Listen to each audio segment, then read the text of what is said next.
하나님은 우리를 사랑하시고 복 주시는 하나님이십니다. 이 복이라는 것은 하나님과 바른 관계 속에 있을 때 주어지기 때문에 아무리 사는 것이 힘들고 어려워도 우리가 주님 안에 있고 주님 안에서 아름다운 관계를 맺으면 하나님이 우리를 기뻐하시고 복을 주시는 것입니다. 시편 1편에 보니까 시냇가에 심기운 나무에 대해서 말씀하고 있는데요, 이 시냇가는 주인이 만들어 놓은 오아시스를 말하는 거예요. 심겨졌다는 것은 옮겨서 심어 놓았다는 거죠. 그래서 하나님이 자신의 백성들을 애굽으로부터 가나안 땅으로 인도하신 것처럼 우리들을 세상에서부터 하나님이 조성하시고 만들어 놓으신 시냇가로 하나님이 옮겨 놓으신 거예요. 그래서 아무리 사막 한가운데 있다고 할지라도 시냇가는 계속해서 물이 공급이 되기 때문에 주님 안에 있을 때에 생명력이 넘치게 되어지고 하나님의 복을 경험하게 되는 것입니다. 우리가 지난번에 시편 134편을 보았는데, 우리가 지친 밤에도 섬기고 전심으로 하나님을 찬양하면 하나님께서 복 주시기를 기뻐하신다. 그래서 성소를 순례하고 세상으로 나아가는 성도들 향해서 어떻게 축복합니까? 천지를 지으신 여호와께서 시온에서 내게 복을 주실지어다. 인생의 지친 밤에도 하나님을 찬송하기로 결단하고 하나님께 나아가는 자들은 천지를 주신 하나님이 복을 주신다고 말씀하고 있는 것입니다. 오늘 우리에게 주신 이 말씀은 하나님이 기뻐하시는 삶을 살아가는 공동체에 부어주시는 그런 축복을 전하고 있는데요, 하나님이 과연 어떤 공동체를 기뻐하시는가? 저는 우리의 자녀들을 키우면서 여러분, 자녀들이 참 사랑스럽고 정말 축복해 주고 싶을 때가 있죠. 그때가 언젠가요? 아이들이 좀 철이 들고 자녀들이 부모의 마음을 잘 헤아릴 때, 그리고 자기가 각자의 자리에서 최선을 다해서 살아가는 모습을 보면 너무나 대견스럽고 축복하고 싶은 마음들이 들 때가 많이 있는 것입니다. 지난번에 우리 아들이 잠시 군대에서 휴가를 나왔다가 구정 즈음에 한 5일 있다가 들어갔는데, 저희 부부에게 할아버지에게 세뱃돈 받았다고 각각 용돈을 주는 거예요. 세상에 이런 일이 다 있는데, 자기는 군대에서 월급을 많이 받기 때문에 이게 필요가 없다는 거죠. 그래서 그 돈을 받으면서, 최초로 제가 세뱃돈을 받으면서 돈 많고 적음의 문제가 아니고 그 마음의 씀씀이가 너무나 기특하다는 생각을 했거든요. 그러다 보니까 자녀에 대해서 더 사랑하고 축복하고 싶은 마음이 있는 거예요. 여러분, 우리 하나님도 얼마나 우리를 사랑하시는지, 우리를 복 주시기를 기뻐하시는 하나님. 우리 하나님은 무뚝뚝한 하나님이 아니세요. 정말 감동을 잘 받으시는 분이세요. 하나님이 이 세상을 아름답게 만드시고 좋았더라 감탄하시잖아요. 그리고 인간을 만드신 다음에는 심히 좋았더라, 하나님께서 흡족하셨다라는 표현을 하고 있는 것이죠. 여러분, 스바냐서에 보니까 3장에 하나님은 자기 백성들을 향해서 어떻게 기뻐하시는가? 자신의 기쁨을 이기지 못한다 라고 말할 정도로 사랑하신다는 거죠. 오늘 본문을 보면 자신의 백성들을 기뻐하시고 축복하시는 그런 하나님을 발견할 수가 있는데요, 오늘 본문을 공동 번역에서는 이렇게 묘사합니다. 이다지도 좋을까? 이렇게 즐거울까? 형제들 모두 모여 한데 사는 일, 아론의 머리에서 수염 타고 흐르며 옥기수로 흘러내리는 향긋한 기름 같구나. 헤르몬 산에서 시온 산줄기를 타고 굽이굽이 흘러내리는 이슬과 같구나. 하나님이 그 기뻐하심을 이렇게 노래하고 있는데, 헤르더라는 사람은 이 시편을 보면서 사랑스러운 장미의 향기를 품고 있다, 이렇게 말을 했습니다. 하나님이 기뻐하시잖아요. 그 공동체는 놀라운 복을 받게 되어지는데, 하나님께서 어떤 공동체를 기뻐하시는가? 연합하여 동거하는 공동체다. 그러니까 하나님이 무엇보다도 자신의 백성들이 연합하여 동거하는 것을 너무 기뻐하신다. 그래서 연합하여 동거함이 어찌 그리 선하고 아름다운 거 그랬거든요. 이 시편은 어떤 인위적인 억압에 의한 것이 아니고 한 마음을 가진 형제로서 사람들을 결속시키는 연합의 특성을 너무 아름답게 표현하고 있는 거예요. 형제들이 하나 되고 연합된 모습이 너무나 아름답다라고 표현하고 있는 것입니다. 여러분, 이스라엘에는 3대 절기가 있죠. 유월절, 오순절, 또 초막절, 장막절이라고 하는 이런 절기가 되면 흩어졌던 백성들이 다 예루살렘으로 모이는 거예요. 그들이 함께 어우러져서 함께 또 절기를 지키는 것이 축제고, 이것은 그들에게 큰 기쁨이었다는 거죠. 오늘날 여러분 우리들도 수많은 사람들이 명절을 당하면 고향으로 가는 이유가 무엇입니까? 가족들을 만나려고.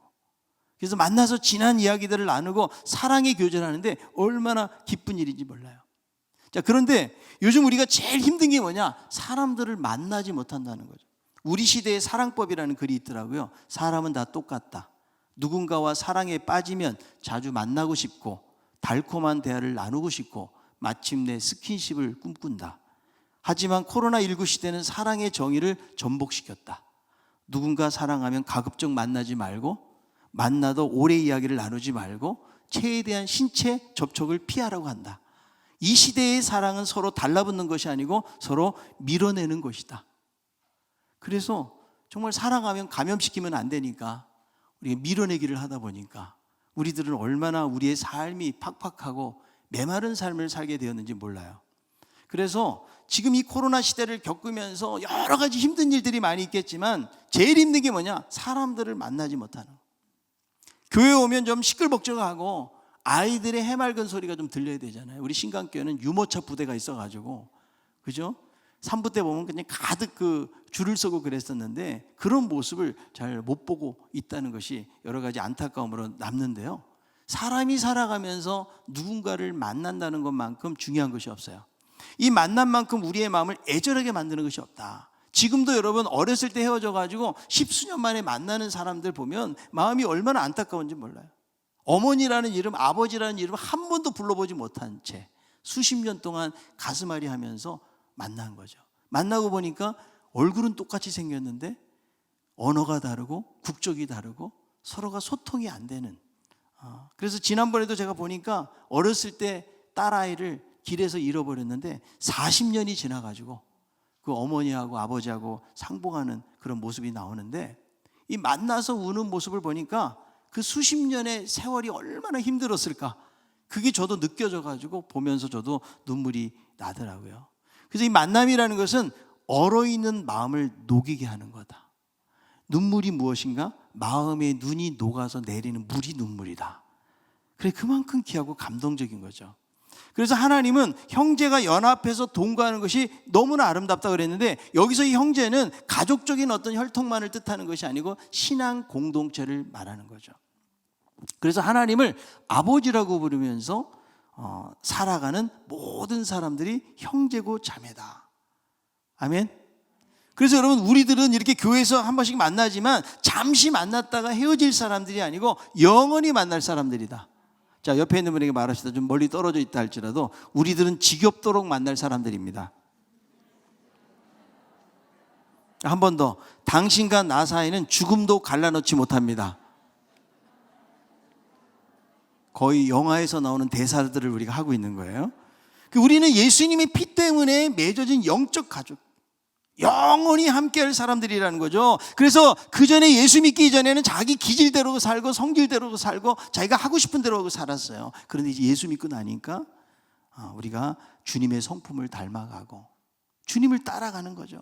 그래서 나보다는 다른 사람을 생각하고 귀하게 여기고 배려하면서 아름다운 공동체를 이루어가는 그런 삶을 살게 되었다는 거죠. 여러분, 세상에서는 사람을 만나면 무엇으로 만납니까? 외모로 만나요. 사회적인 배경이 어떤가가 중요하거죠. 그래서 가진 것 얼만큼 있느냐가 상당한 작용을 해요. 여러분, 우리들도요, 똑같이 소개를 받아도 이 사람이 사회적인 지위가 있고 좀 가진 것이 많고 괜찮은 사람은 상대방을 잘 대해줍니다. 내가 볼 때도 별 볼 일 없다 그러면 벌써 만남에 대한 성의를 우리는 갖지 못하는 경우가 많이 있다는 거죠. 그런데 주님 안에서는 그렇지 않다. 누구나 하나라는 거예요. 아무리 사회적인 신분의 차이나 빈부의 차이가 난다고 할지라도 학벌 차이가 난다고 할지라도 그리스도 안에서는 한 형제고 자매로 만나는 거죠. 자, 그런데 여러분, 하나 된다는 것이 쉽지가 않아요. 여러분, 부부지간에도 하나 되는 것이 얼마나 어려운지 우리는 수십 년을 살면서도 절감하면서 살아가고 있지 않습니까? 그래서 부부지간에 여러분 싸워요, 안 싸워요? 싸웁니까, 안 싸웁니까? 싸운다니까. 언제까지? 죽을 때까지. 그리고 죽고 나면 후에 내가 좀 잘해줄 걸. 여러분, 근데 애들만 탓할 일이 아니라는 거죠. 어른들도 사소하고 유치한 일들에 우리가 싸우게 되는 경우를 많이 보게 되어지는데요. 목사님 어쩝니까? 저는 그 인간만 보면 우라통이 터져서 어쩔 수가 없어요. 이렇게 말하는 분이 계시거든요. 여러분, 그리스도인 그러면 정말 아름다운 삶을 살아야 되는데 사랑과 친밀감을 느끼지 못하고 살아가는 부부들이 의외로 많이 있다는 거죠. 23년 동안 남편과 함께 살아온 아내가 이혼을 결심하고 이렇게 이야기합니다. 저는 오랜 기간의 결혼 생활을 이제 청산하려고 합니다. 남편은 괜찮은 사람입니다. 과묵하고 신실하고 작은 어려움이 있기는 했지만 그런다고 큰 어려움은 없습니다. 그러나 남편은 제게 결코 자기 자신을 보이지 않습니다. 마음에 큰 벽을 쌓고 있어서 그와 함께 있으면 숨이 막혀오기도 합니다. 남편과 함께 계속 살아야 될 이유를 도무지 찾을 수가 없습니다. 이제는 그와 함께 살기를 포기하고 떠나려고 합니다. 사랑과 친밀감을 느끼지 못하고 신뢰하지 못하는 관계가 되니까 수십 년을 그렇게 살고도 헤어지려고 하는 거죠. 오늘 제가 읽었던 이 사례를 읽으면서 여러분 마음으로 결심하지 마세요. 여러분, 이 부부관계보다 친밀한 관계가 어디 있어요? 남들이 모르는 거를 두 사람이 알고 있는 거죠. 그 사람의, 여러분, 우리가 좋은 모습만 알고 있는 것이 아니고 안 좋은 모습을 알고 있는데, 우리가 정말 친밀하게 살아간 부부는요, 벌거벗어도 부끄러움이 없는 거예요. 그리고 방구를 껴도 얼굴을 찡그리기는 하지만 용납해 주는 거예요. 그런데 여러분, 몸과 마음이 하나 돼서 살아가는 이 부부들조차도 싸움을 한다는 것은 무엇을 말해요? 그만큼 하나 되는 것이 어렵다. 여러분, 형제들이 자식들 키우다 보면 형제지간에 싸워요, 안 싸워요? 우리들 다 싸우면서 지금까지 자란 것이죠. 그래서 여러분, 하나 되는 것이 쉬운 것이 아니다. 그러나 여러분, 그리스도 안에 있으면 하나 되는 일이 가능한 일이라는 거예요. 아멘. 여러분, 주님의 은혜를 받고 사는 사람은 부부관계를 뛰어넘고요, 인간적인 어떤 혈통의 정도 뛰어넘게 되어진다는 거죠. 여러분, 초대교회를 보세요. 그들이 얼마나 사랑하고 섬기는 삶을 살았는가. 예루살렘 공동체는 자기의 재산을 공유해가지고 정말 나눌 수 있는 차원이 다른 삶을 살았다고요. 오늘날 여러분, 부부지간에도 통장을 다 따로따로 관리를 하고, 여러분, 내 것을 정말 다른 사람에게 줄 수 있는가? 이게 쉬운 일이 아니라는 거죠. 초대교회 공동체는 함께 죽고 사는, 영원히 함께할 가족이라고 여겼기 때문에 세상적인 차이가 있음에도 불구하고 상대방의 필요를 채워줄 줄 알았고요, 고락을 같이 하는 관계로 살아갔다는 것이죠. 그래서 여러분, 하나님이 가장 기뻐하시는 일은 무엇인가? 형제가 연합해서 하나 되는 일. 오늘날 하나님이 교회를 통해서 원하시는 한 가지가 있다면 하나 되는 거예요. 하나님이 신강교회의 가장 큰 하나님의 소원이 무엇일까요? 하나 되는 거예요. 아무리 사람이 많이 모이고 화려한 예배당을 짓고 그리고 재정적으로 풍성하다고 할지라도 하나 되지 않으면 하나님은 결코 기뻐하지 않으신다. 여러분, 오늘날 교회의 모습은 어떻습니까? 우리들의 교회 공동체가 세상의 친목 단체보다도 친밀합니까? 우리의 공동체가 세상에서 술을 기울이면서 만나는 그 사람들의 관계보다 더 친밀하고 신뢰할 수 있는 관계로 우리가 공동체를 이루어가고 있느냐는 거예요. 여러분, 안 믿는 사람들이 교회 보면서 제일 욕하는 게 뭔지 아세요? 싸우는 거예요. 우리가 싸우잖아요. 동네방네 소문은 얼마나 빠른지 몰라요. 그럼 그때부터는 복음을 전해도 전할 수가 없는 상황이 된다는 거죠. 2019년도에 어느 잡지에서 비기독교인들이 기독교인들을 바라보는 시각에 대해서 사람들의 통계를 내보니까 예수 믿는 사람들이 이기적이다 31.4%, 비인격적이다 22.9%, 위선적이고 자기중심적이다 18.6%. 여러분, 한 7, 80% 정도가 믿는 사람들을 결코 좋게 보지 않고 있다는 거죠. 왜 그럴까요? 우리가 사는 모습 때문에 그런 거예요. 우리가 말씀대로 주님의 사랑 안에서 하나 되어서 살아가야 되는데 우리끼리 시기하고 다투고 우리가 좋은 모습을 세상 사람들에게 보이지 못하기 때문에 그들도 그런 평가를 내리고 있다는 거죠. 여러분, 하나님은 공동체로 존재하시는 분이시기 때문에 하나님은 하나됨을 기뻐하시고 하나된 공동체 안에서 임하시고 거기서 역사하시는 하나님. 그런데 여러분, 점점 시대가 흘러갈수록 우리의 신앙이 점점 개인주의화 되어가고 있다는, 이제는 별로 타치받으려고 하지 않아요. 요즘 여러분, 새 가족들이더라도 이제는 신방을 받으려고 잘 하지를 않는 거죠. 그냥 나 혼자 예배당에 별로 타치받지 않고 나가서 예배드리고 신앙생활 하기를 원하지만, 여러분, 자기 혼자 잘하는 것만으로는 신앙의 풍성함을 결코 누릴 수가 없어요. 그리스도인은 섬에서 혼자 사는 로빈슨 크루가 아니라는 거예요. 서로가 사랑하고 친밀한 관계를 통해서 기도해주고 작은 것을 나눌 줄 아는 그 베푸는 삶이 있을 때에 하나님이 기뻐하시고 그 공동체를 통해서 하나님의 복이 임하게 되는 것입니다. 여러분, 혼자가 아닌 여럿이서 건강한 관계를 맺고 살아간다는 것이 얼마나 중요한지 몰라요. 이부 시간에 어떤 성도님이 등록을 하셨어요. 이분은 어렸을 때 교회를 좀 다니셨대요. 그런데 혼자 살고 있는데 몸이 너무나 아픈 거예요. 이 서울에 아는 사람도 없고 자기가 몸은 아파서 죽겠는데 아무도 자기에게 안부를 묻거나 괜찮냐고 물어보는 사람이 없더래요. 그런데 한 권사님이 전화를 하셔가지고 아프다는 소식을 듣고 이분이 맛있는 것도 좀 갖다 주면서 힘을 내고 또 격려를 해주고 그리고 가까운 교회에 나가라고 그렇게 해서 자기가 오늘 신강교회에 나오게 됐다라는 말씀을 하더라고요. 그러니까 그 외로움 속에 있을 때에 예수 믿는 이 권사님이 그분을 잘 돌보고 함께 해주는 마음을 가지니까 이분의 마음이 열려가지고 야, 나도 이제 지금 교회 다녀야겠다. 내가 너무 외롭고 힘들게 살았다. 그래서 교회에 나오시는 것을 볼 수가 있는데요. 여러분, 혼자는 잘 살기가 어려워요. 그리고 과학적으로도 보니까요, 사람들 속에서 사랑하고 친밀감을 갖는 사람들이 오래 산다는 거예요. 존 오토버그라는 사람이 9년 동안 7,000명의 삶을 추적해가지고 관계에 대한 진단을 했는데 거기 이런 질문을 해요. 당신을 진심으로 걱정하고 당신이 가깝다고 느끼고 당신을 사랑하고 당신을 돕고자 하고 당신을 신뢰하는 사람이 있는가? 여러분, 있습니까? 정말 여러분 사랑하고 신뢰할 만한 사람이 이 질문에 대해서 당신의 대답이 아니오라고 말한다면 당신은 일찍 사망하거나 온갖 질병에 노출될 가능성이 예라고 대답한 사람보다 3배에서 5배가 높다는 거죠. 그러니까 고립된 환경 가운데 살잖아요.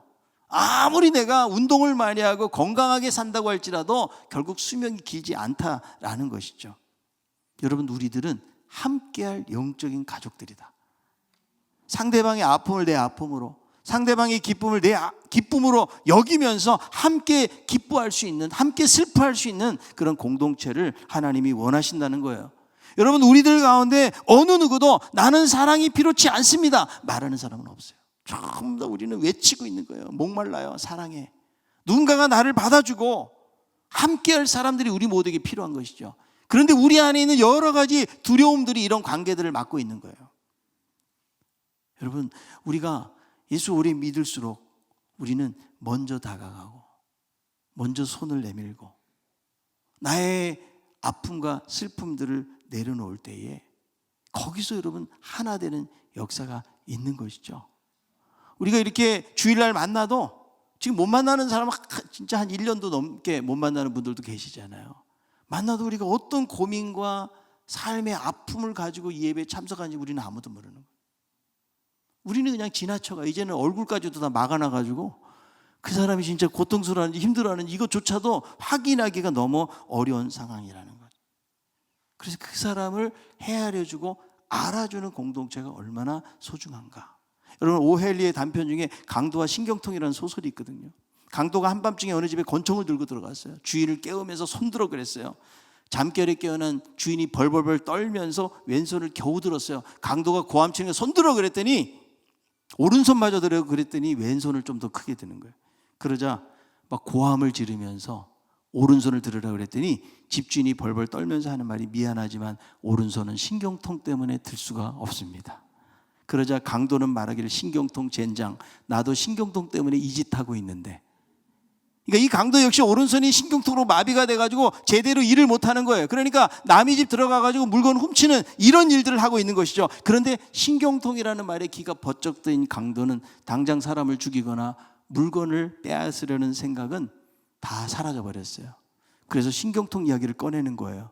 주인도 신경통 이야기에 공포나 두려움을 잊고 어떻게 신경통을 치료하느냐, 어떤 약을 먹느냐 이런 이야기를 나누면서 밤새도록 있다가 새벽녘에 멋쩍게 헤어졌다는, 여러분 한낱 소설에 나오는 이야기 같지만 공감이 가는 것은 많은 사람들이 자기를 이해해주고 나를 인정해주고 받아들여지기를 원하는 관계를 우리는 원하고 있다는 거죠.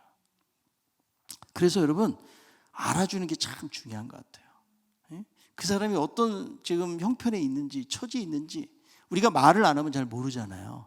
계속 교제하면 그 사람이 어떤 상황에 있는지를 알기 때문에 우리가 그 사람의 마음을 한 번만 알아줘도 그 사람의 마음이 열리게 되어지고, 야, 나에게 이렇게 아름답고 귀한 공동체가 있구나, 이것을 깨닫게 되어지는 것이죠.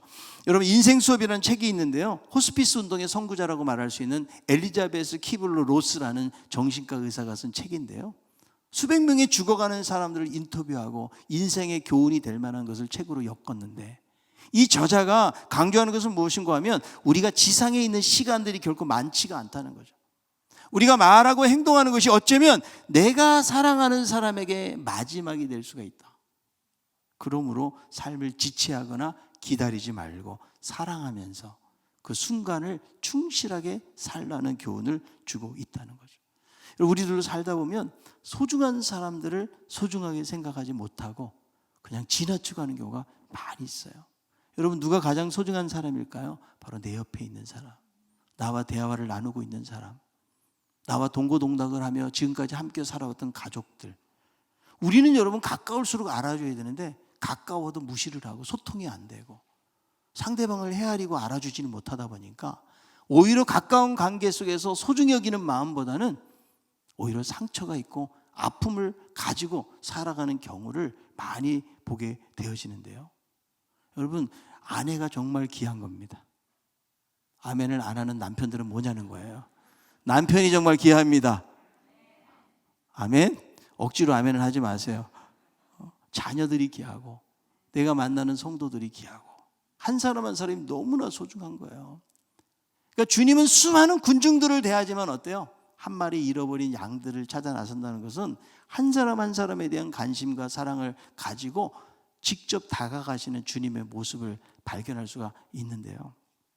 여러분, 우리들이 그렇게 사랑하고 귀하게 여기지 않으면 우리는 다 후회해요. 돌아보면서, 야, 내가 그때 좀 더 사랑해 줄 걸, 그때 좀 더 내가 마음을 열고 그 사람을 좀 도와줄 걸. 여러분, 이런 시기들을 놓치고 우리가 후회하는 인생이 되어서는 안 되고, 정말 가까이 있을 때 하나님이 이렇게 귀한 사람을 나에게 주시니 감사합니다, 이런 마음을 가지고 서로가 마음을 열고 도와주고 사랑할 때에 하나님은 형제가 연합하여 동거하는 것이 어찌 그리 선하고 아름다운고, 이런 은혜와 축복을 경험하게 되는 것입니다.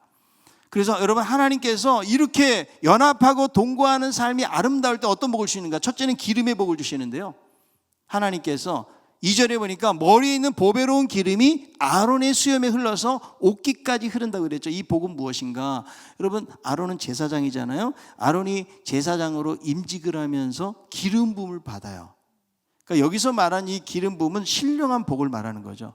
출애굽기 29장에 보니까 제사장들이 임직 절차에 대해서 나오는데, 임직할 때 먼저 임직받는 사람은 해막문으로 부르고요, 온몸을 씻고 그 다음에 의복을 입혀준 다음에 마지막으로 그 사람의 머리에 기름을 붓는 일을, 관유를 부어요. 그래서 이 기름이 아론의 수염을 타고 내려오는 것으로 성경은 묘사를 하고 있는 거죠. 여러분, 기름 붓는 행위는 하나님의 직분자가 된다는 거죠.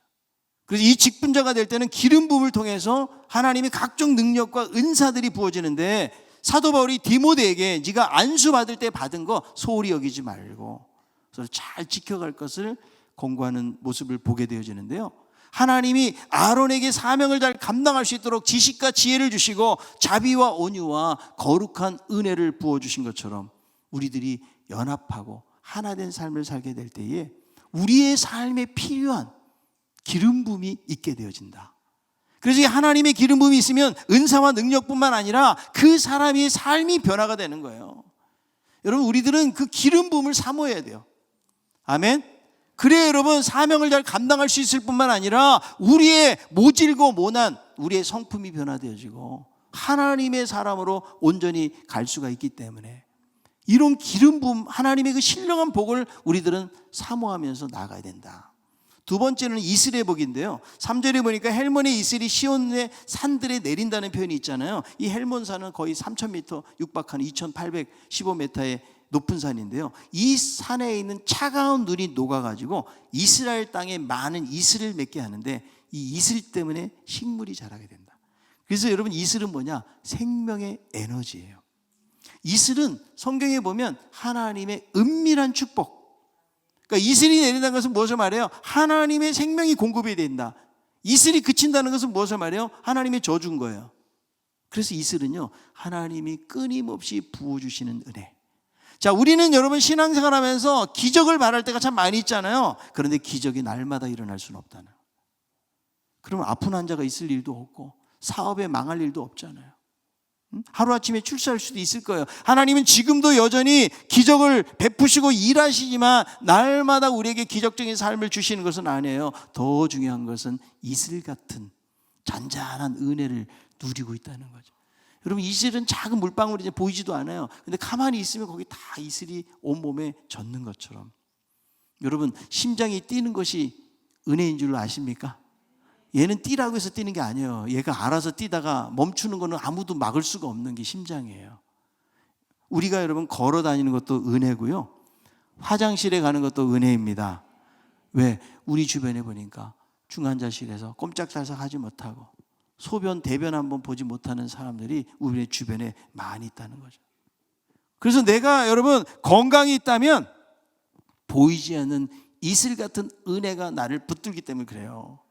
아, 내가 운동도 많이 하고 내가 이렇게 그냥 멋있게 살기 때문에 그런 것이 아니고 하나님이 붙들어주시는 것이죠. 자, 그렇다면 여러분 아파도 은혜입니까? 아니 제대로 활동할 수 없는데 어떻게 은혜라고 말할 수가 있을까? 그런데 그것도 은혜. 왜냐?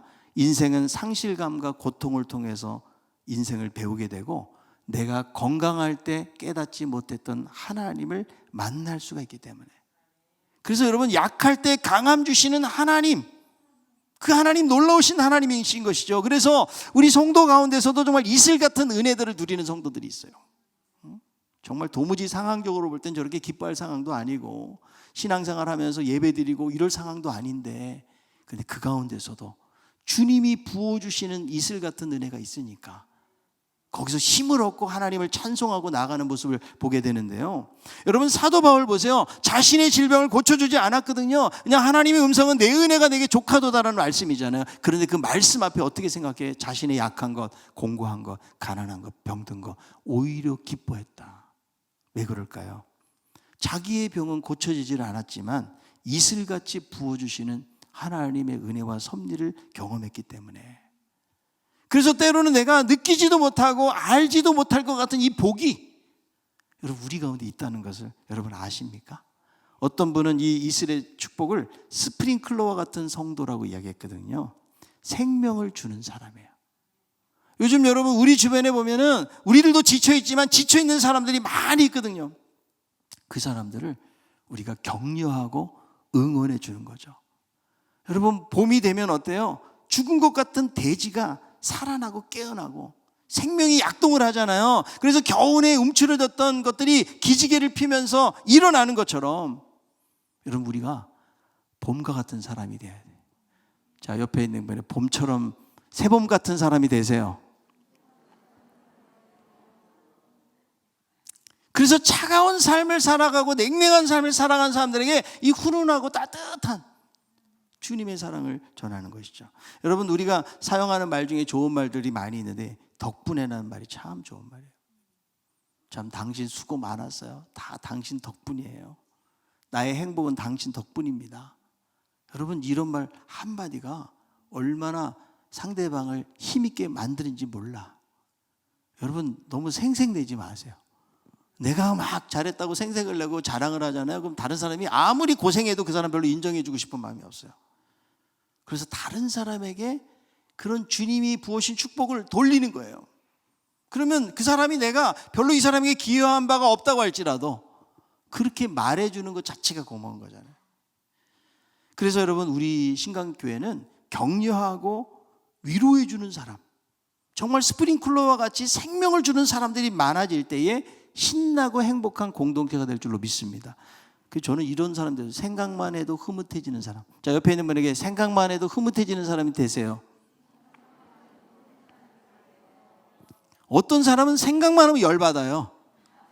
근데 어떤 사람은 생각만 해도 너무너무 좋은 거야. 야, 저렇게 어려운 중에서도 신앙 가운데서 믿음 안에서 살아가는 그런 모습을 볼 때 너무너무 제 마음속에 흐뭇해지는 사람이, 미소가 지어지는 사람이 있고, 어떤 사람 막 열받아가지고 물 한 잔 마셔야 되고 뭐 이런 사람도 있는데요.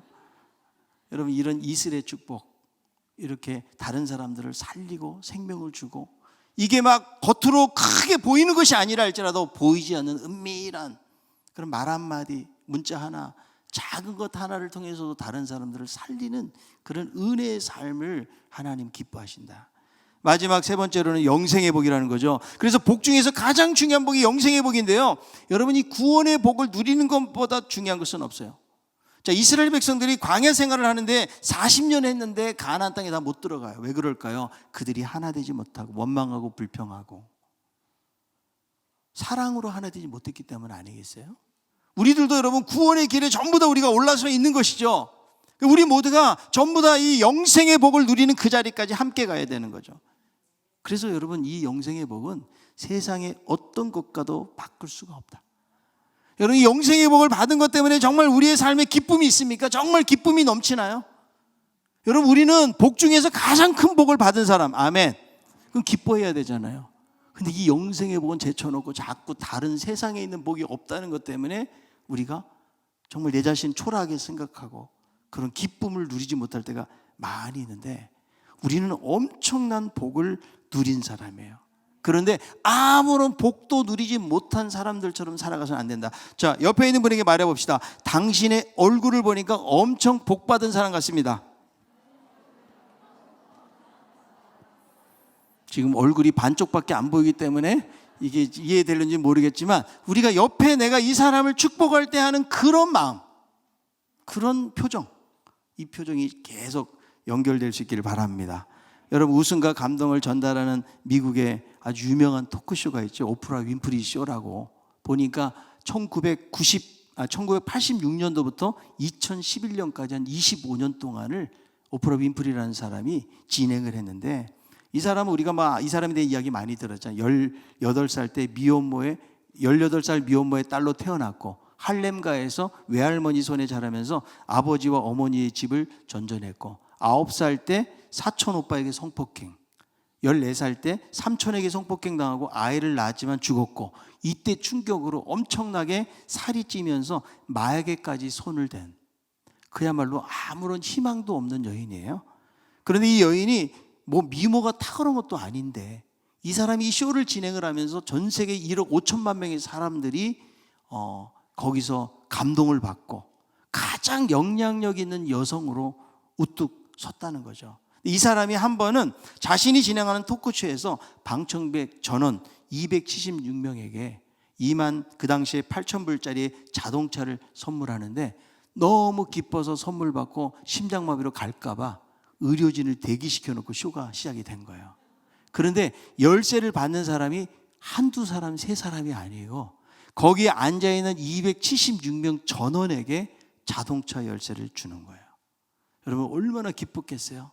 나중에 알려진 이야기지만 이 사람들은 다 고물차를 가지고 있는 사람들이고, 새 차를 원하는 사람들만 비밀리 조사를 해가지고 그 자리에 모이게 한 거죠. 여러분들이 그 쇼에 참석해가지고 이런 고급 자동차를 선물로 받았다. 그럼 여러분 어떻게 살 것 같아요? 아마 반쯤 미쳐서 살지도 몰라요. 그죠? 근데 우리는 여러분, 자동차하고 영생의 복을 비교할 수 있나요? 제가 영생의 복을 말하면 지금 심장마비 걸릴까봐 의료진을 대기시켜놓고 말을 해야 돼. 근데 이 말을 듣고도 아무런 감격이 없다. 이거는 진짜 신령한 복, 하나님 신 복이 무엇인지를 깨닫지 못하기 때문에 그렇다는 거죠. 그래서 예수 그리스도를 믿는 자에게 이 복이 준비가 되어져 있는데, 제가 276명을 성경에서 생각이 나는 거예요. 사도 바울이 유라굴라 강풍을 만나가지고 로마로 호송될 때에 살아남은 사람이 276명이더라고요. 그래서 그렇게 자동차를 줬는지는 잘 모르겠어요. 그러니까 한 명도 빠짐없이 죽지 않고 다 살아났다. 그래서 우리가 여러분 예수 그리스도를 믿을 때에 이 자리에 한 명도 빠짐없이 다 영생의 복을 받게 되어진다. 그래서 여러분 시편 133편 3절이 이렇게 말씀하죠. 헐몬의 이슬이 시온의 산들에 내린 같도다. 거기서 여호와께서 복을 명령하셨나니 곧 영생이로다. 복을 어떻게 하셨다고 명령을 하셔가지고 영생의 축복을 다 주신다고 말씀해주고 있다는 거죠. 여러분, 연합해서 동거하면서 아름답게 살아가는 공동체를 통해서 거룩한 기름의 축복, 이슬과 같은 잔잔한 축복, 그리고 우리의 가장 큰 복, 영생의 복을 성경은 약속하고 있는 것입니다. 날마다 우리를 사랑하시고 기뻐하시는 하나님을 찬양하십시오. 그리고 우리 안에 주신 이 공동체, 우리의 가정, 우리 교회 공동체를 소중하게 여기시면서 우리가 연합하고 동거하고 정말 아름답게 살아갈 때에 하나님께서는 너무나 공동체를 향해서 복 주시기를 기뻐하시기 때문에 이런 놀라운 아름다운 복들을 부어주신다고 약속하고 있는 것입니다. 우리 신강교회 정말 하나님이 기뻐하시는 공동체, 정말 사랑하시는 공동체, 연합해서 동거하는 모습이 너무너무 아름다워가지고 하나님이 한 사람도 빠짐없이 영생의 복과 기름의 복과 이슬의 놀라운 복들을 하나님이 부어주심을 경험하는, 여러분, 그런 삶을 살아갈 수 있는 우리 모두가 다 될 수 있기를 바랍니다.